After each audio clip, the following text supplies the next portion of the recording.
So today we're going to talk about congressional districts, how we redraw those lines, and why. On its face, the way that we redraw our congressional districts is pretty simple.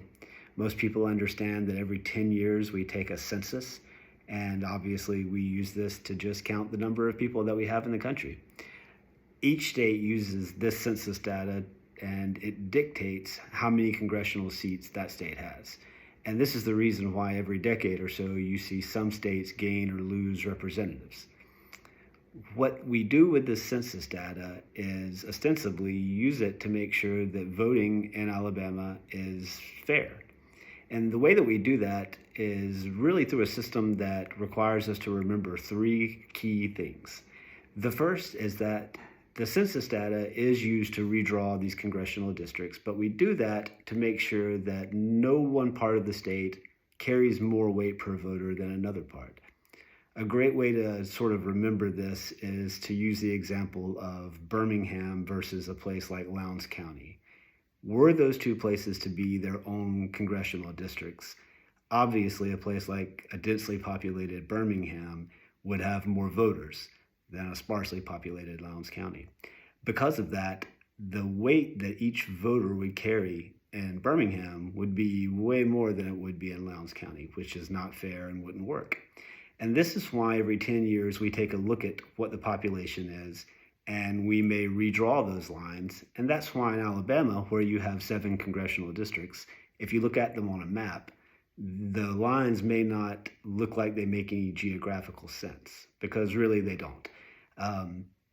The reason that the lines are drawn the way they are is to achieve something that the New York Times called population parity in a study that they did on congressional districts being redrawn across the country. We do this through a process called reapportionment, which just means we're redrawing those lines to make sure that each district is roughly even in population. Now, all of this is done to try and be fair, which is great in theory. But there are 2 other things we really need to take into account.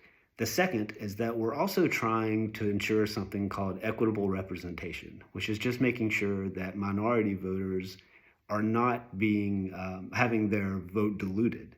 And this is something that we've been paying particular attention to since the Voting Rights Act of 1965. So that's another aspect of this that we have to really pay attention to as we redraw these lines every 10 years. The third thing that we have to know is that this is a very political process and we don't live in a perfect world. So if these lines aren't redrawn the right way, then what we end up with is something that we've all heard over the years, something called gerrymandering, which does still take place. And this can result in one political party having more power than the other, which is something that we're trying to avoid when we redraw these lines every 10 years.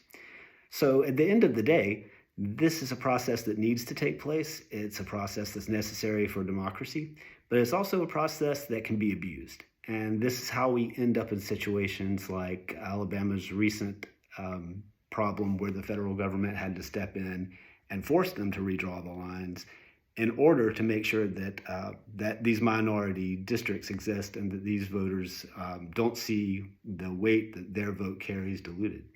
So it's a very important process and one that we need to keep a really close watchful eye over.